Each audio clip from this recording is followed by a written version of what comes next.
Another day on the island, Hey, John. Corey. We've been busy again. Yeah, Off it's been a while.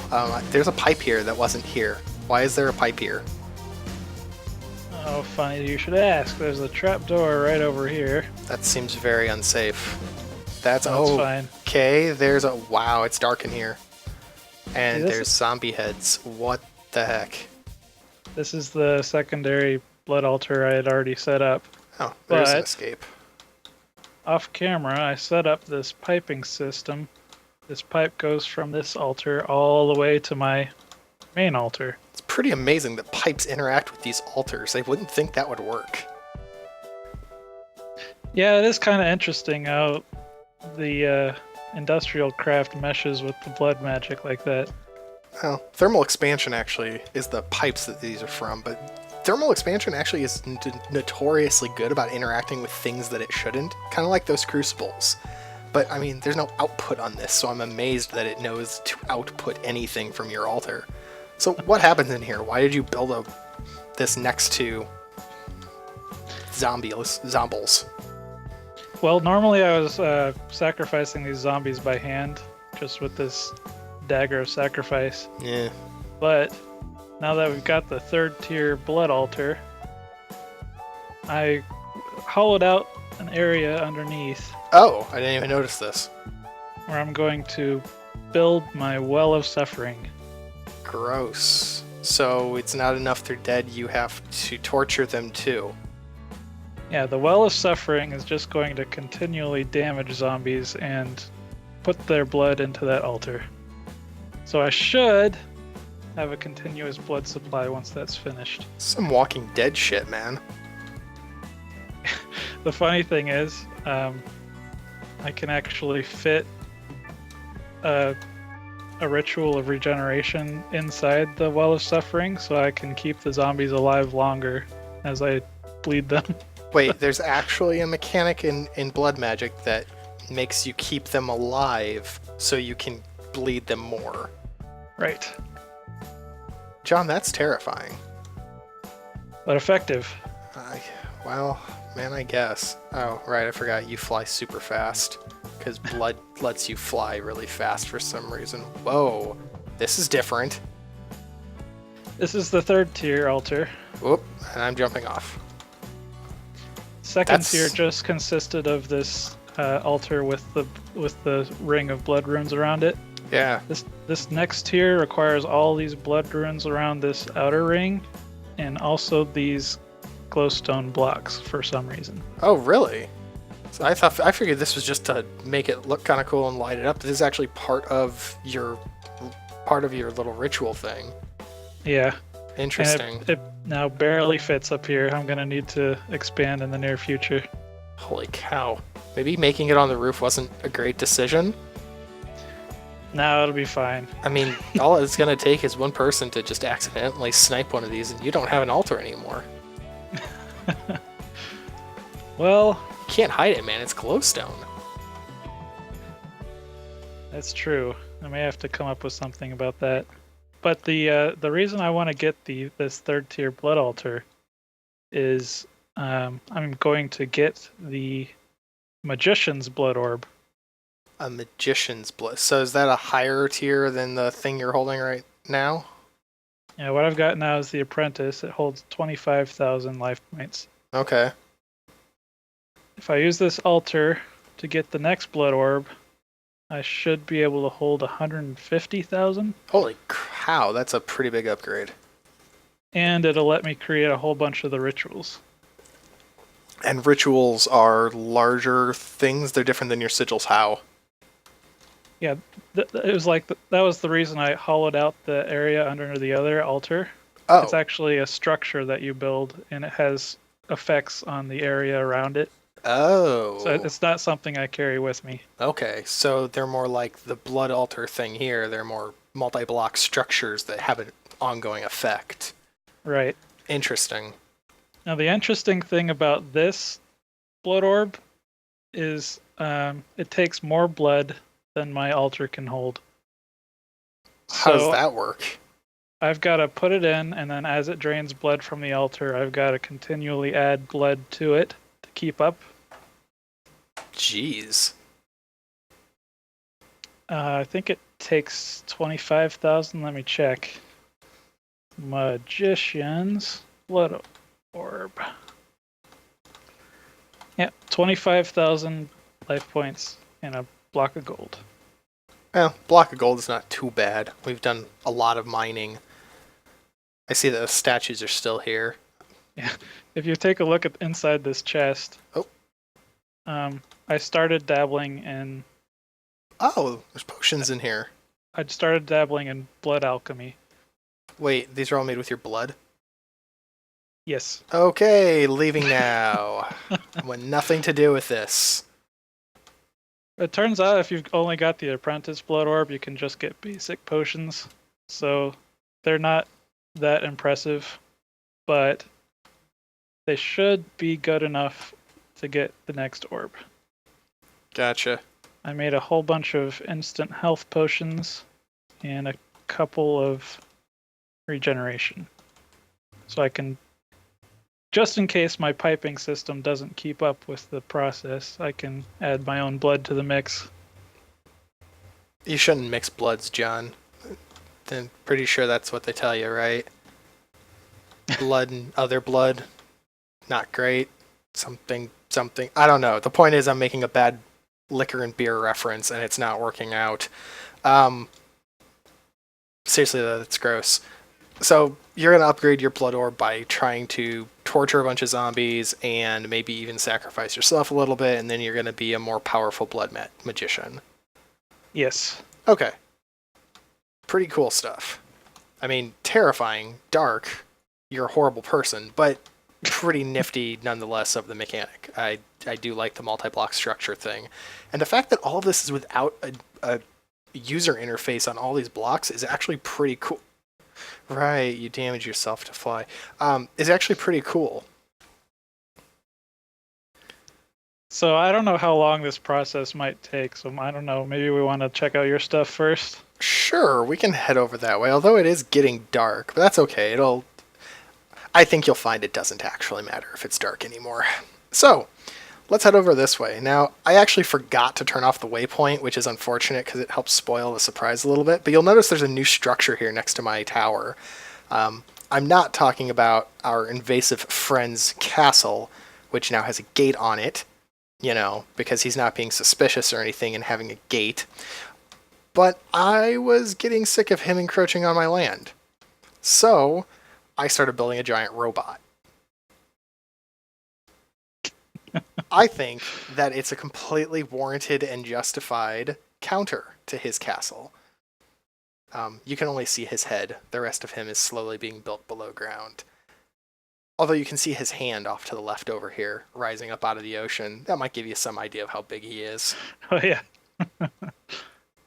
But, I mean, his hand also needs to be useful, so I'm going to put a bunch of farms over here. Because, automatic farming is awesome, and I'm going to need it for a couple of things. So I figured, well, when the time comes, he can rise up out of the water, and I won't need his hands anymore, and then he can just go crush the castle. It'll be fine. I like the sprinkler effect. That's pretty cool. Yeah, sprinklers are awesome. Sprinklers are nifty because they randomly apply a bone meal effect to any of the tiles they're currently able to interact with, and they can interact with I think it's a 4 radius grid around, maybe it's a 5 radius grid around their location on the same level as them. So if you place these one block higher than this dirt, it actually won't work. But it can service a really, really big area. It also acts as if you had water there, even if you don't, and so it'll keep it tilled, but it'll also increase growth of normal plants, which is pretty nifty. You may notice that there's actually no way into the robot, and that is, funny enough, by intent. Apple, if you're going to get in, you have to kind of go through security first, which slowly will be beefed up. Again, I don't trust our friend who moved in across the way. But I had shown you this over here before, anywho. Yeah. Funny enough, you have a terrible time trying to get out of this. Yeah, it's a bit of a trap for me. I think it's hilarious. Anywho, you also saw my little mechanized chamber down here that I'm doing most of my science in because, the tower, it's small and it's not really meant for it. But if you come over here, now I still have to get some ender pearls to make a elevator block. But if you want to just come on up, this is now inside the giant robot. Oh. If you look up, you can see that I've finished, or soon, very closely finished building his small brain to start with. That is glass, actually. I couldn't even see it. You're like a fly trying to go through it. I love it. If you stand in this corner over here, you can actually get up here. God, that's so fantastic. I didn't even plan that. Oh, there you go. I can get places eventually with this crude flying mechanic. Oh man. So we're on top of his eyeballs now. But if you look at this, this is actually something that's going to be kind of fun. So I had told you about applied energistics, right? Uh-huh. This is one of the first large multi-block structures you use for applied energistics. This block right here, this one that kind of looks like a crafting grid, the rightmost block here, is a pattern provider.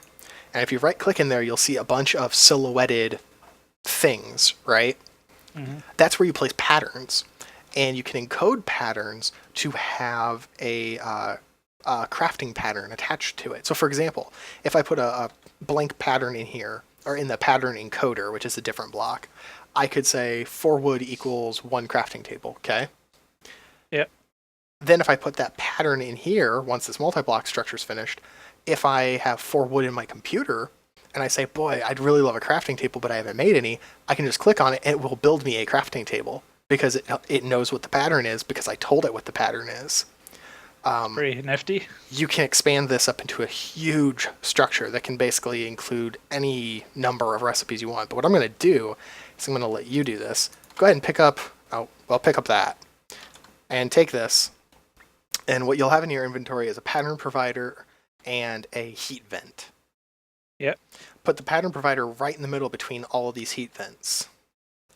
Think of the pattern provider like the main CPU of this thing. It needs to be cooled, so the middle block of all of these sides is a heat vent to allow heat to escape. The frame is built out of containment walls. Basically, just it's a frame. Go ahead and put that heat vent right in the middle. Oh. Yeah, now it's done. And you can click on any side of it and get to all of the patterns. Okay. So that is the completed structure that will eventually be the robot's brain.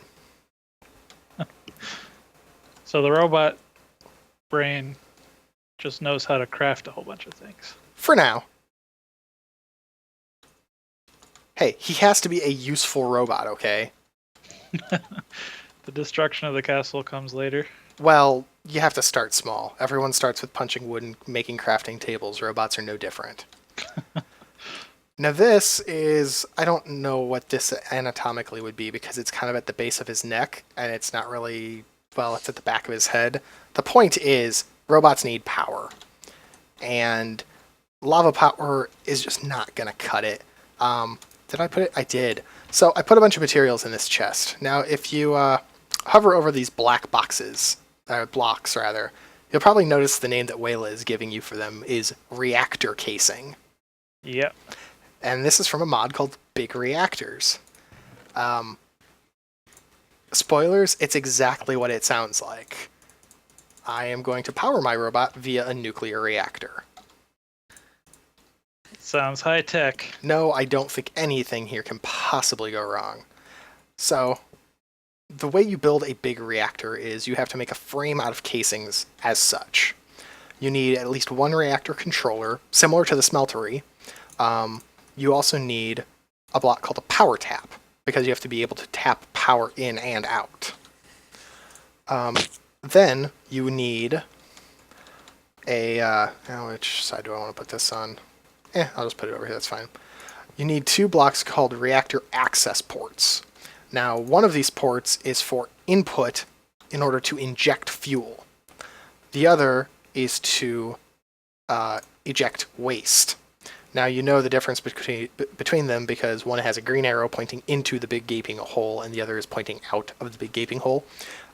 You put fuel in the green port here, and the waste comes out of the blue port here. That can be automated, but it doesn't necessarily have to be automated. And then we'll just fill that up with reactor casing. Now, over here though, we still have to finish off this structure, okay? And the most simple reactor, this is actually much larger than a simple reactor has to be, because I'm going to expand this. But you put down fuel rods, and that's what these are.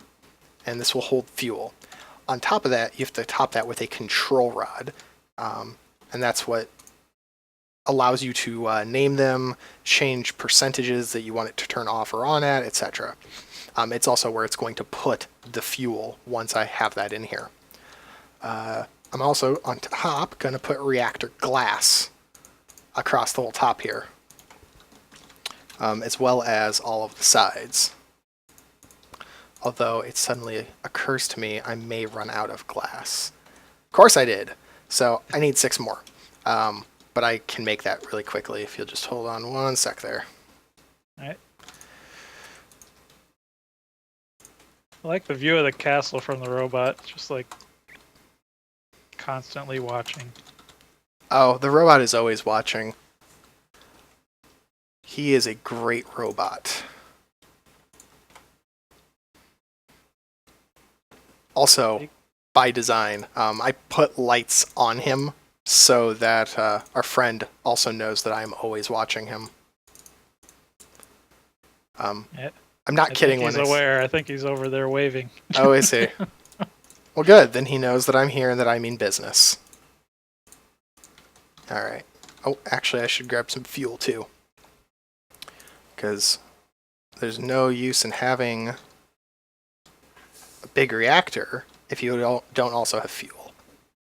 I noticed it's called a yellorium fuel rod. Yes. So is that what yellowite is for? Yes, that is actually exactly what yellowite ore is for. Is it processes into yellorium, which is it's basically like uranium, but it's yellorium. All right. Another mystery solved. You notice how that all changed to now, right? Yeah. Okay, the reactor is complete. I can actually put stuff in here now. So I'm going to. And you should see, yep, that's now full of yellowite. And if you click on the controller over here, the red block, you can now see the interface of what this reactor looks like. This reactor has an internal battery. It can store a buffer of 10 million RF before you need to output it somewhere or you'll just lose it. So there's several little things here, but the important thing is the big yellow bar shows how much fuel you have, how much it's depleted. Depleted fuel needs to be exported somewhere or else the reactor will stop working. Casing heat raises how much energy you can output up to a limit, but it also raises how fast your fuel turns into waste. The core heat tells you how much, how hot your fuel is getting, which will slow down how fast it converts, but it also makes it so that you use more fuel. But the problem also is that you don't want it too high because it starts to affect your energy output. All this is a really complicated way of saying you put in yellorium, it spits out a waste called cyanite, and then you get power. You don't want reactors to get too hot. Hot reactors aren't as efficient as not hot reactors. You'll notice I'm missing a coolant right now, and that's to get an idea of what this reactor looks like without any coolant at all, and see how it performs. So I'm going to start it up. So is there any chance of a disaster happening? I don't know. But at the present moment, the core is at 2,000 degrees C, and the casing over here. And the casing heat is only at 163 C. So the casing heat isn't really all that hot because it's not transferring any heat because there's nothing in there to transfer heat away from the core. Currently, this reactor is generating 370 RF per tick. Now, remember what I had told you before in terms of how does that compare? Each magmatic engine we have back at base camp generates 80. The wind turbines that we have, turns out I was wrong. Again, I know, big surprise. They don't generate 192 RF per tick. That would be absurd. And I should have known that, but I didn't. They can output at a maximum rate of 192. How much they generate is actually based on the height you put them at. And so when they're really, really tall and high in the air, they'll generate a lot more energy, but even that appears to max out somewhere around 70 or 80 RF per tick. So currently, this reactor is generating the equivalent of, 4 or 5, call it 4.5, magmatic engines without any lava whatsoever. It's using, though, yellorium as fuel to do that. But you can see with as we've been sitting here talking, it has currently made about 1/10 of a bucket worth of waste. And the waste that will get spit out is a material called cyanite. It's a cyanite ingot that it will spit out in that blue output slot.